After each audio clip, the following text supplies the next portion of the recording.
In the great wide plains of Africa lived a young lion named Leo.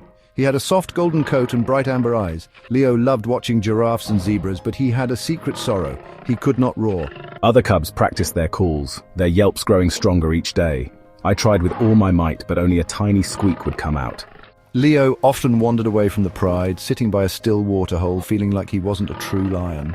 The sun would set, and the other cubs would share stories of their brave roars. I longed to join them, dreaming of a day my voice would be strong. Each morning the silence in his throat remained a quiet ache in his young heart. Days passed under the warm African sun, and Leo grew bigger, but his voice did not. The other young lions noticed, and sometimes their play was cruel. Look, it is Leo, the silent one. They mimicked his tiny squeak and laughed, making Leo feel small. Their games often involved roaring contests, and Leo stayed at the edge, knowing he couldn't compete. Come on, Leo, let us hear your mighty roar. Even some older lions pitied him, confirming his deepest fear: he was not enough. A lion must have a roar. It is the way of the pride. Leo felt like an outsider in his own family, walking a lonely path, carrying his secret like a heavy stone. One afternoon the sky changed and the air grew heavy.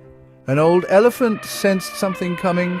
There is something in the air, something coming. The storm broke with wild fury, wind howling, rain falling in sheets, and thunder booming. I was terrified, just like everyone else.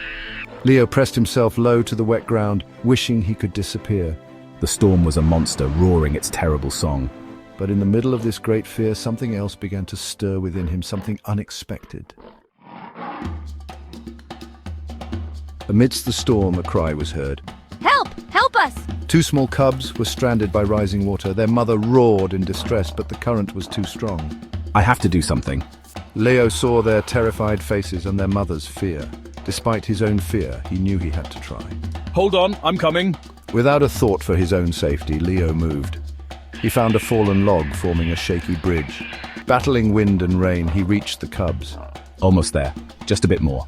He guided them back across the churning water, shielding them with his body. His actions spoke volumes. He was no longer Leo the silent, but Leo.